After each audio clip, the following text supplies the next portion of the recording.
Good morning, BookTube. So here's the deal.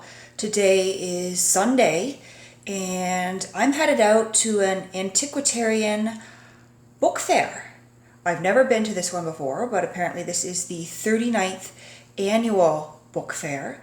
So we'll see what it's like, what we got there, whether I can afford anything. There is a $5 entrance fee, but at the very least, I think that $5 will be worth it just to go in and to see the books. According to the advertisement that I found on Facebook, this is one of the best antiquarian book fairs in Canada, and they have books ranging back to the 15th century all the way up to closer to present day. And I know it's a bit of a high hope, but perhaps there'll be a vendor there with some J.M. Barrie to feed my latest obsession.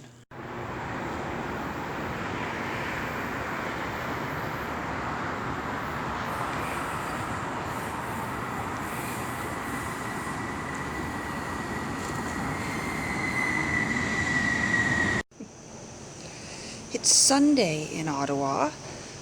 Can you tell?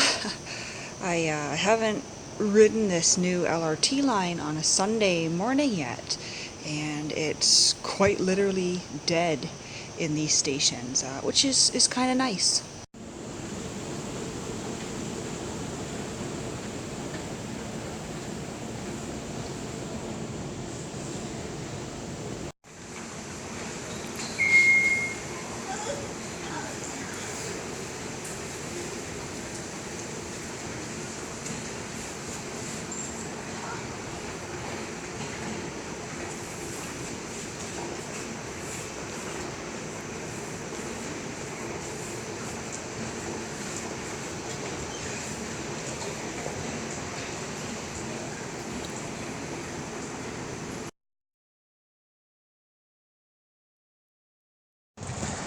Hi BookTube, so I'm just coming out of the book fair, and I didn't really take a lot of footage or any footage at all really, just because it all felt a little bit awkward to be pulling out my phone and filming in this fairly small reception hall where there was maybe 24 different booksellers.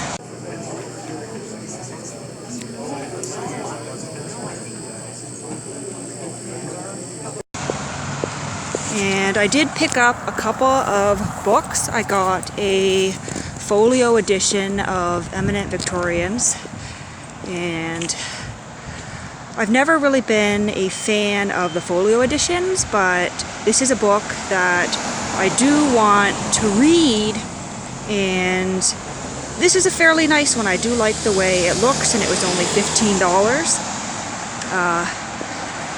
If I had had money on my hands, I could have gotten some really nice things. There were Charles Dickens first editions. There was a very nice 2-volume set of Trollope's Barchester Chronicles. Those were pretty tempting, but I didn't even look at the price because they did appear to be first editions of some sort. And there was a copy of Peter Pan in Kensington Gardens for $150, which I said no, like that was not my budget today. But then I changed my mind and I went back to look for it, thinking, when am I ever going to see one of those sitting on a shelf again? And it was gone. Someone took it in the 10 minutes.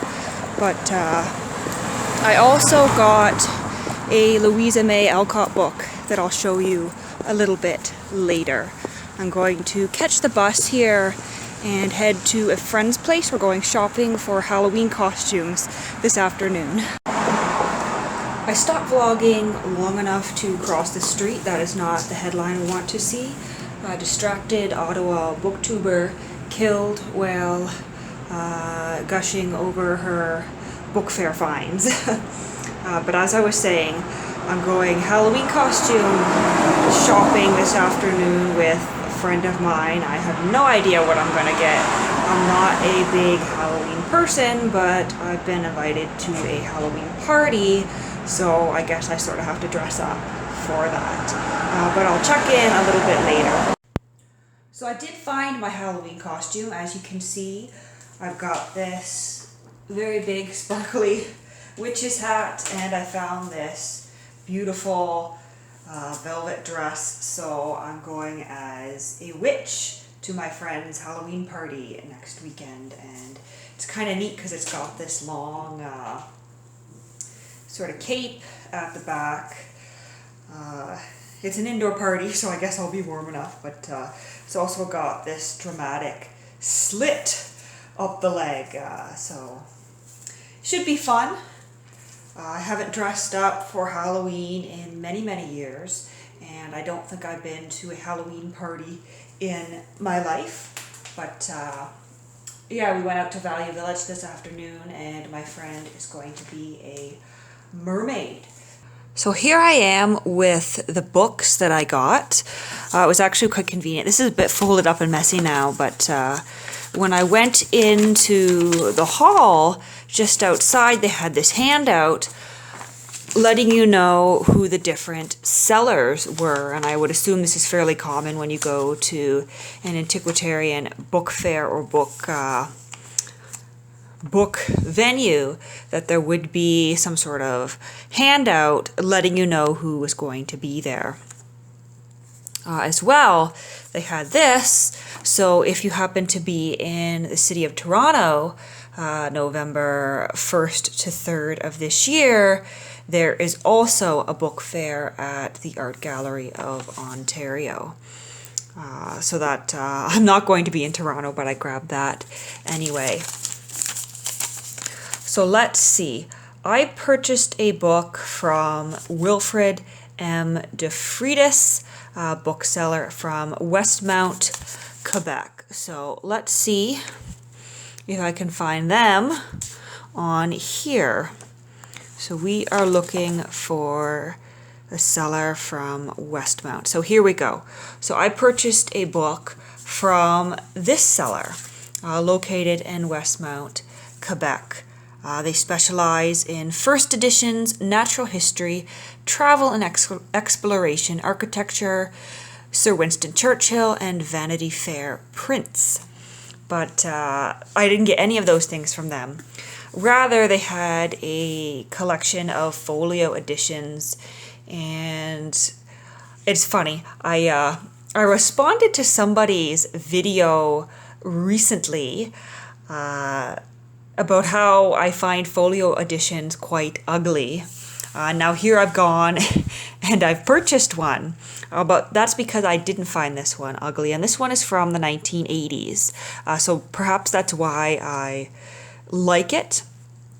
And I mean, from the outset, the box itself is just this plain green, and the spine itself is fairly plain, quite pretty, I guess, on the shelf, but oh, this is hard to do with one hand. It's coming out fairly well. Excuse me, I'm just going to set you down for a minute there. Okay, here we go. So yes, it's quite a pretty book once you get the case off. And I have been warned to be careful with these cases, as they do get a little bit stuck at times. But I picked this up for $15 plus 75 cents GST. This is the only vendor there that I noticed was charging government sales tax. And they're from Quebec, so they were charging Quebec sales tax, which I think is quite funny, since the show itself was in Ottawa. I'm assuming that must be the Quebec GST government sales tax, because it's only the GST and not what we have in Ontario, the HST, which is the harmonized sales tax. I should stop digressing. You don't care about sales tax in Canada. But anyway, there was 5% GST, 5% sales tax on this. So I paid $15.75. And as I was saying, I don't typically like folio editions, but this one is quite nice. And I have been wanting to read Eminent Victorians because the audiobook that I've been listening to on Victorian Britain this month for Victober mentions this work. And when I went to pay, it was interesting because the booksellers told me it's quite an interesting book to read. So it doesn't feel like it's been read at all because there's quite a lot of tension, so to speak, when I try to open this front page. So this is by Linton Strachey, Folio Society of London. And the book, Eminent Victorians, talks about Cardinal Manning, Florence Nightingale, Dr. Arnold, and General Gordon. And of course, I'm only actually familiar with Florence Nightingale. And this is from 1986. The paper's not bad, and actually, I don't mind the font in this one. My issue with some of the folio editions is that I don't like the font when I open up the book, and a lot of folio editions, especially the more recent ones, tend to be quite ugly, although I did see a very beautiful folio edition of Dracula that's coming out, which is far beyond my price range. So I picked up that for $15. And then I went over to, let me flip over this flyer here. I went over to, I believe it was, I'm not sure if it was Boz and Friends. There was this section of tables where I actually went to pay for this one and I had the wrong person. So I don't think it was Boz and Friends. I think it might have been Bill Cameron Books, possibly, just because it mentions children's modern fiction poetry and books on collecting. But I could have the wrong bookseller there. It was a little bit difficult in some sections to know which books belonged to which seller. So I think I purchased this book from Bill Cameron Books, which is apparently on Bank Street here in Ottawa. But I don't think I know that shop. So maybe I'll have to take a look and see if I can find it. I don't usually go that far down to Bank Street. That far down on Bank Street, rather. But on to the book here. This is Life, Letters, and Journals, Louisa M. Alcott. So this is, of course, the author of Little Women and Good Wives.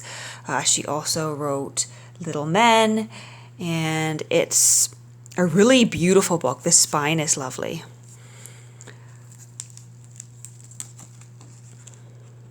So this is a collection of her early letters, her early writing. It's set up sort of as a biography. We have a facsimile of her writing in the front here. Published 1890 in Boston by Roberts Brothers.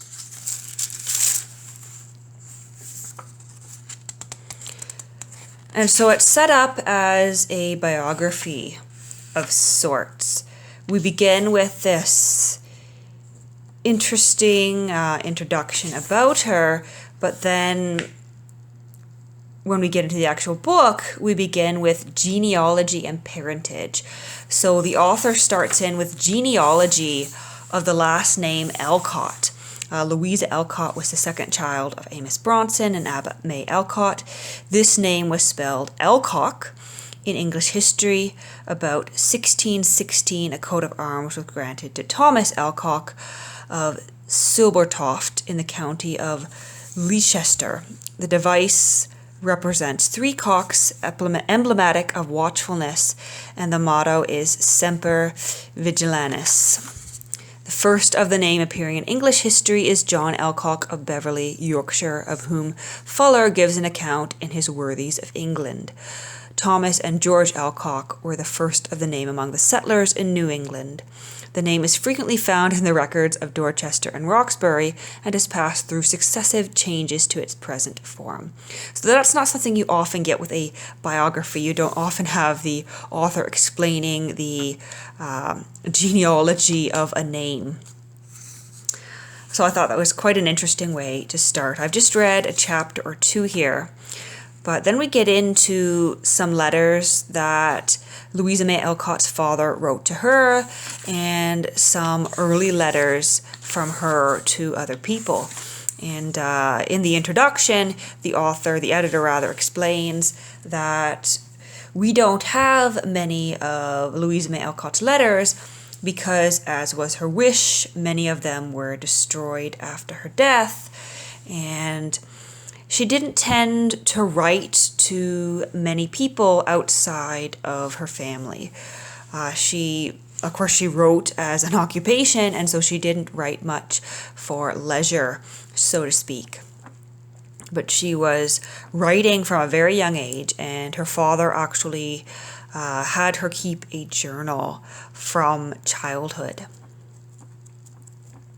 So this is quite interesting, and there's some early poetry of hers in here. Little Women and Good Wives is one of my favorite stories, and I never get tired of the movie adaptations. So this was quite interesting to find, and for $20, I think it was something nice to bring back from this book fair. I'll definitely be going in years to come. So let me know what you've been up to on this Sunday, on this weekend, and I hope you all have a lovely week to come.